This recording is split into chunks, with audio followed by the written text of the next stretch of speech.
We are back and we are joined by friend of the show, Jason Myles, co-host of This is Revolution, the podcast. And Jason has a mini book coming out, and we're here to talk about it. It was called I Was a Teenage Anarchist. Jason, thanks so much for coming on the show. Thank you guys for having me. Sorry it took so long for me to fix my technical difficulties. No, you're fine. We were supposed to have you on Thursday, but I was sick, so we're happy to have you on now to talk about it. I remember your piece about being about this very topic. What made you decide to make it into a mini book?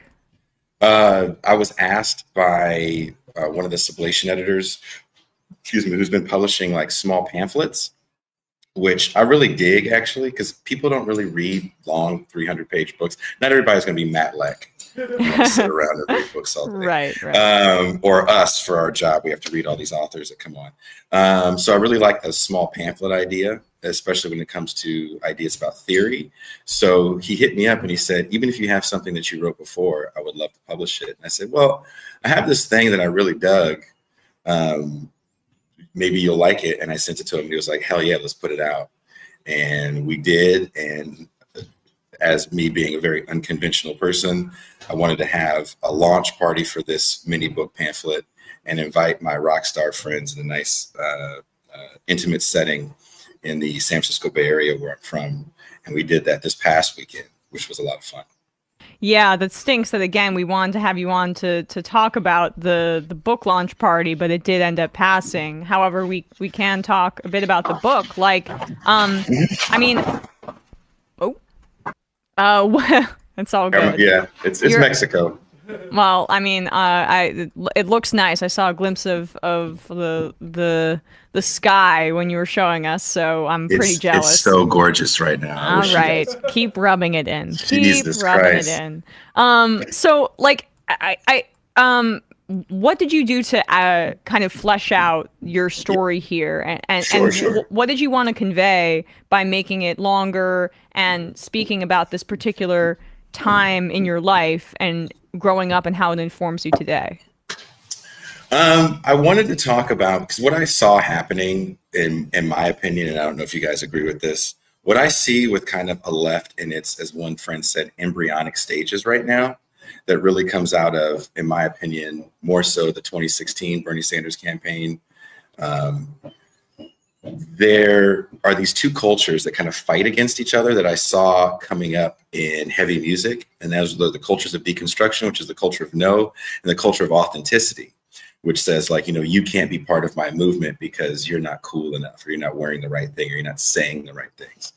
And I felt like those two things were kind of working against each other to nullify the movement, to grow beyond kind of a small niche milieu into the mainstream. So I juxtapose the left with kind of the early stages of hardcore punk music. And, what were some of the, not to spoil the whole book, but what were some of the main contrasts and connections that you found? One of the things that I found is like co-optation is going to happen to your movement as you're kind of struggling for authenticity and realism. And you have to ask yourself a bigger question, which is, are you, and I say this in the book, are you raging at the machine, against the machine, or are you raging to be a part of the machine?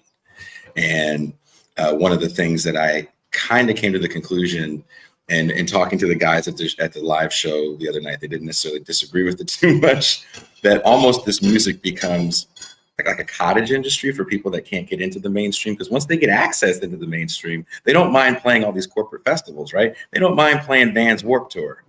They don't mind, getting sponsorships and playing these huge corporate venues. So what was the real meaning of what they were trying to do? And then you look at a band like Nirvana. Sorry if I'm all over the place. And Nirvana, in my opinion, we can talk about grunge and how it's not a genre all day long. That's probably another show that Sam would probably prefer to be on. But they're hardcore punk. They have their roots in hardcore punk. I mean, when Kurt Cobain kills himself, Dave Grohl picks up Pat Smear from the Germs and and Chris Novoselic joins my friends in Flipper, two seminal hardcore punk bands. But you change the name and of the genre of music, and it's more easily consumable to the masses. And what you ended up seeing with hardcore punk music through grunge is kind of, we'll take the aesthetic of this music that's supposed to be so subversive and anti-establishment, and we'll sell anti-establishment. Yeah. And now you've commodified it. And well, Kurt hated that. I mean, that's I was a big Nirvana fan in my teenage years. I read Heavier Than Heaven, and you know, there's a difference between nihilism and anarchy, or basically being a rebellious artist or someone speaking to these kinds of things. Because Kurt, for example, was very, you know, pro gay, pro these social movements, but also deeply resentful of the like capitalist structures that force them into certain boxes. And I guess that, I mean, that is punk to a degree, but then but he didn't mind the record, the major label deal. I mean, he could have stayed at Sub Pop. And right? you can see that like tension, I guess, between wanting that success and then also hating yourself for wanting that success too, that he embodied. I mean, the bigger question is, it's like, why do people have to swear a vow of poverty to be authentic, right? And that's something that happens in our world as well, where if you've reached a certain level of success, now you're no longer authentic. You've been sucked up by the establishment. But again, the culture of deconstruction, which I just kind of call the culture of no, and a lot of this music is just kind of anti-everything. And in the end, what was hardcore really? I mean, definitely there's aspects of people from the genre that had politics, like Jello Biafra, but he doesn't represent every group or person in the scene as well. And you kind of have, if anything, kind of anti-consumerism is the biggest thing that you get out of that, which is kind of what you see still now. Like the best capitalism is anti-capitalism, right? Being able to sell anti-capitalism as this cool subversive thing. And to me, what you end up getting is your leftism, if you will, much like your punkness or realness, becomes a lifestyle brand. Yeah, I think that's really clear too, in the purity test or the authenticity test that you describe. And I mean, that's awesome that you explore that in your book. I mean, what were some of the conclusions that you drew about that particular tension that can be applied to like leftists counting Bernie's houses, for example, or liberals doing so and saying that that in some way negates any of the politics? I did recently write a piece for Damage Magazine about Ibrahim X. Kendi. And it's not necessarily about, let me pull back a little bit. I didn't want to make it about Ibrahim X. Kendi because, again, with stuff like that, it can end up being like, once the bad man's gone, then the bad theory is gone. And what he's building on is something that's been around for a while, trying to be kind of a race ventriloquist. What Kendi was able to do, though, with anti-racism was kind of kneecap the left, in my opinion. Excuse me. And he doesn't do it by himself. He actually has help from BLM. If you think about, I think it's 2015 when Bernie's on the stump trail, he's doing a speech about Medicare and Social Security, two things that definitely greatly benefit Black people and have for some time. Before he could even start speaking, BLM gets on stage and starts yelling about racist cops. And they're pushing back against someone that they probably should be working with, since his campaign is designed to help poor and working class Black people, poor and working class everybody. But it doesn't have to them a racialized agenda. And the Democratic Party is able to see that and take that and use it in spades. And Kendi, in his How to Be an Anti-Racist book, and I think there's a little bit of true believer in him. I don't think he's a straight up charlatan that's, like a carnival barker. What he's able to do is say, they're these conjoined twins, and it's capitalism and racism. And you can't be an anti-capitalist without being an anti-racist.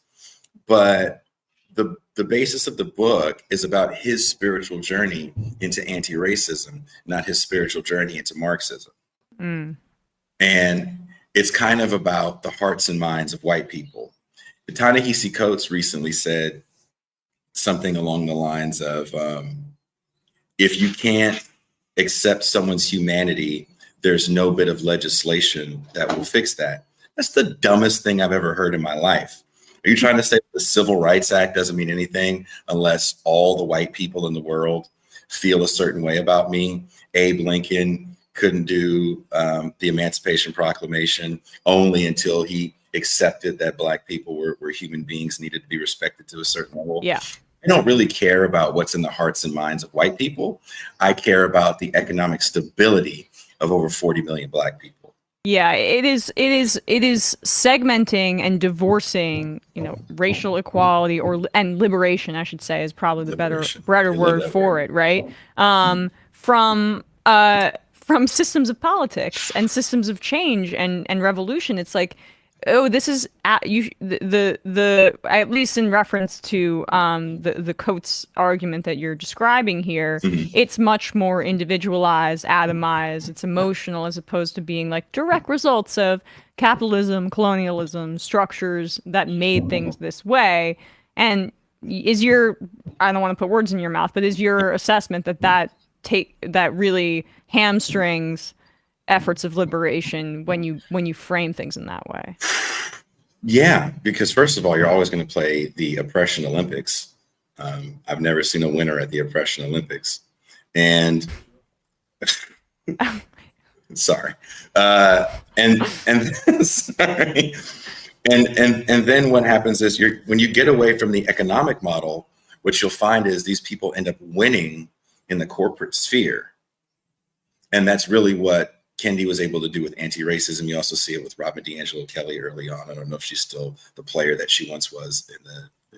Well, that's literally a white person who is framing anti-racism around the sensibilities of white people. Kendi's isn't much different, right? It's about we have to fix the hearts and minds of these people, because if we don't get into the hearts and minds of these people, if they don't see me as a blah, blah, blah, then we can never really tackle this thing called capitalism.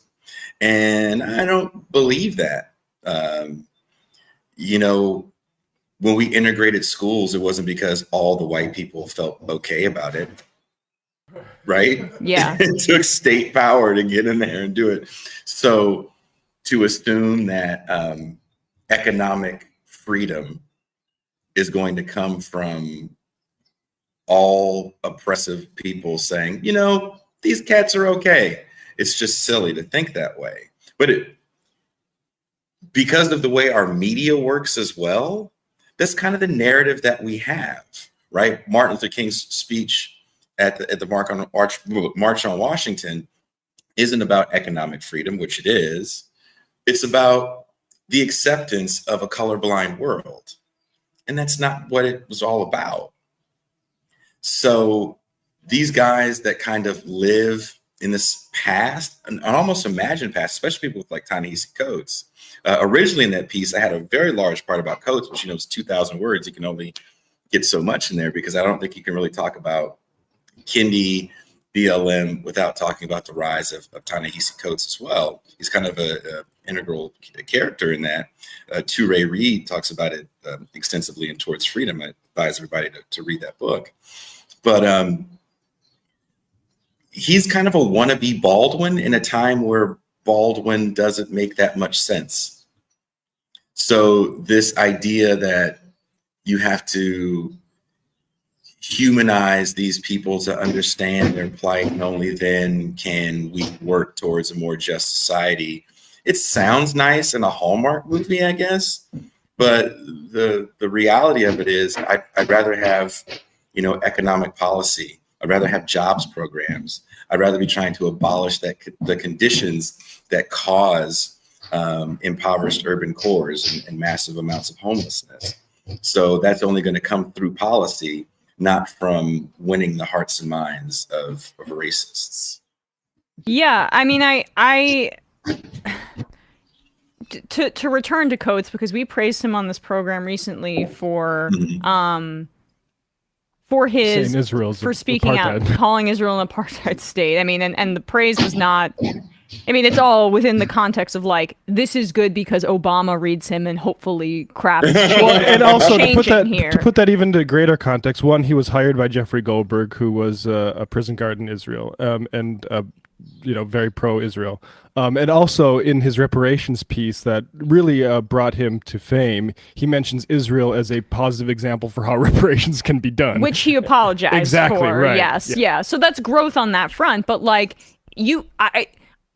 so it's helpful that someone like Coates is talking about Israel as an apartheid state. That's, to get the change we need to see.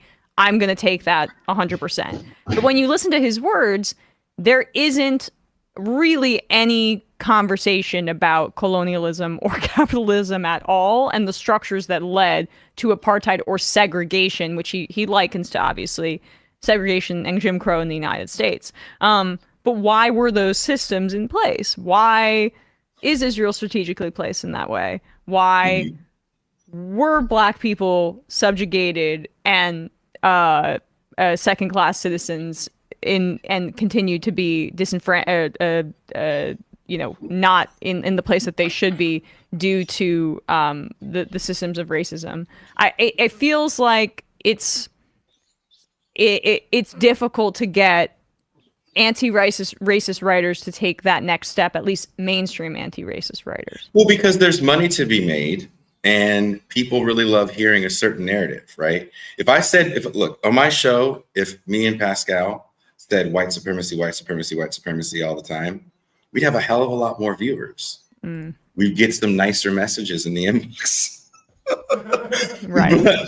But when I wrote in the damage piece, I said, I'm from a city called Richmond, California. The city that I'm from is one of the most diverse cities in America. It's pretty even across the board, right? Now, you take a Black woman that works at McDonald's, fighting, making maybe a little bit more than minimum wage. The owner of that McDonald's and most of the McDonald's in the urban core of the Bay Area is Black. Most of her coworkers are going to be Black. Her mayor is Latin. Her chief of police is Black. The cops arresting the Black people robbing her are Black. Maybe even her direct boss is Black. So what is anti-racism going to do for her? Richmond, California is also one of the most impoverished cities in the state and one of the more impoverished in the nation. So what has representation done for her? What has the trickle down of Black wealth done for her? Because it hasn't trickled. If it didn't trickle down for Reagan, why is it trickling down for us? Right. Yeah. So these cats can't really get beyond that argument because, like you said, it is an impassioned one that invokes an emotion of a real past. Is it a real past that these people lived? Most of them know. Right. Right. Coates didn't live in apartheid America at all. But you hear him talk, you would think he did.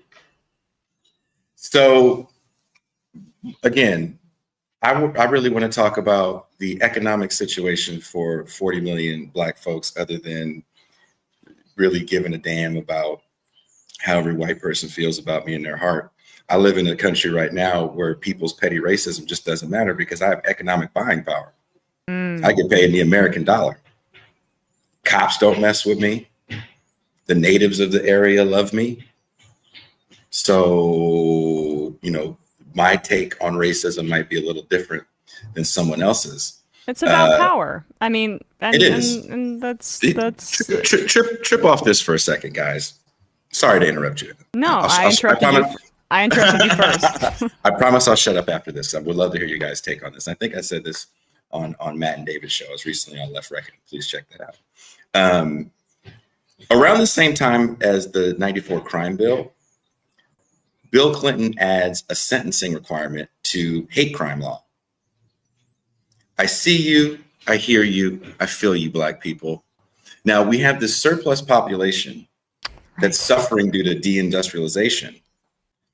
And the way we're going to handle this surplus population is with a massive crime bill, right?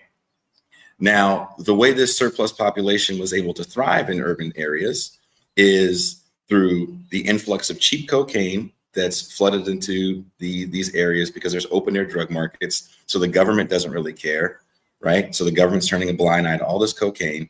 So you're talking now about like a kilo of cocaine that may cost these guys $3,000 to $5,000. And you can take that cocaine, cut it, and cook it down into crack. And now that $3,000 to $5,000 investment turns into $50,000 to $100,000. Not necessarily overnight, but probably in a couple days' time.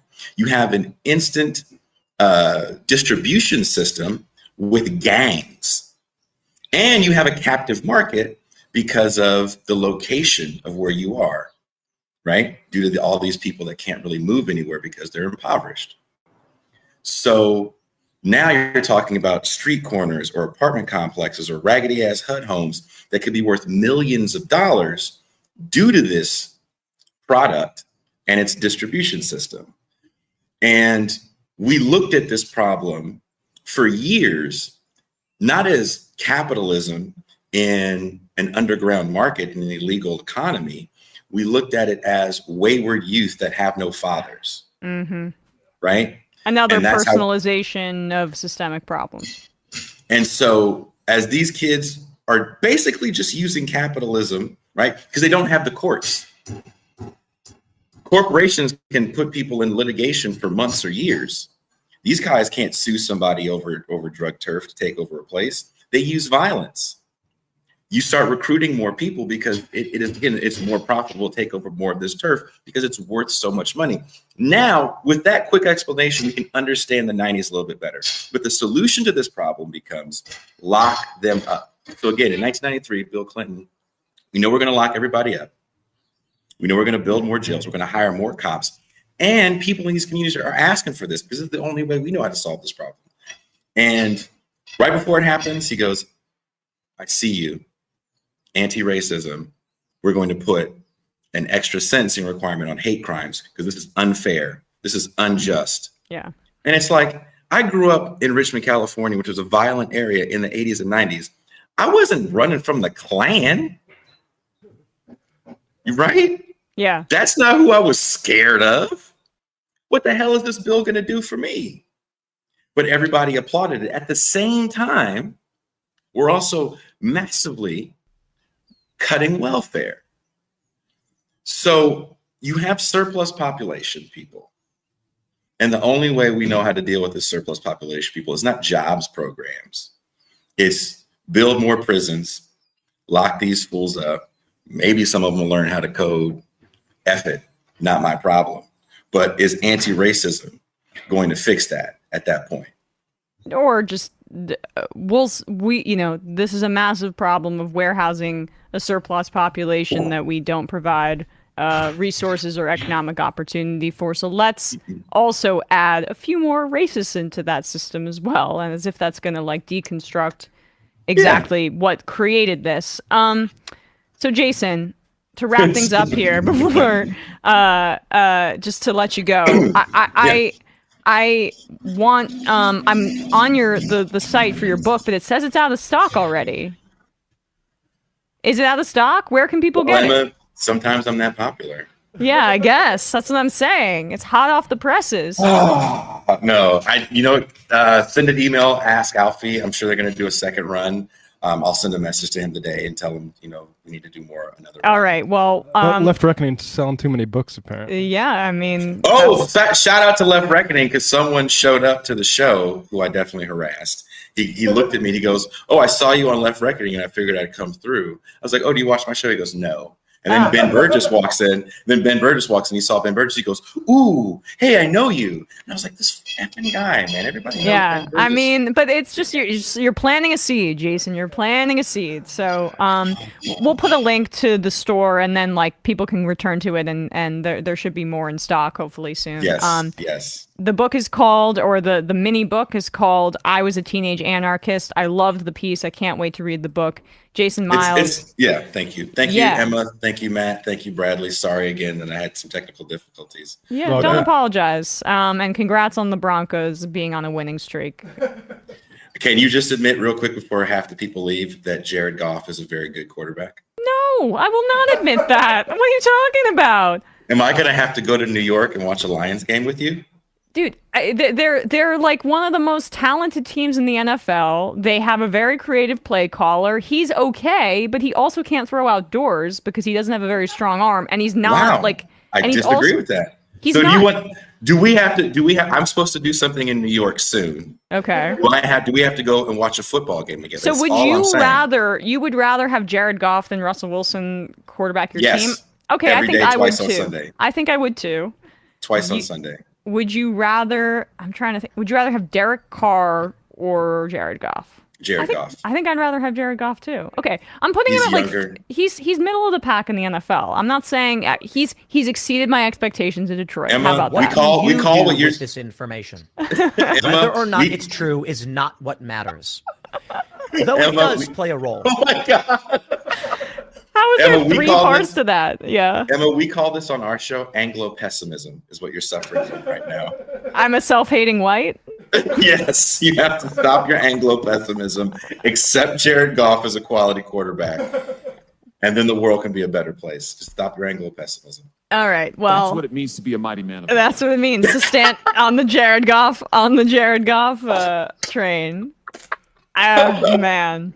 Well, they're a fun team anyway. So the Giants, I'm hoping they tank. That's really where I'm All right, at we're at this about point. half the concurrent viewers that we were at. Drop it Oh off. my God, you people are horrible people.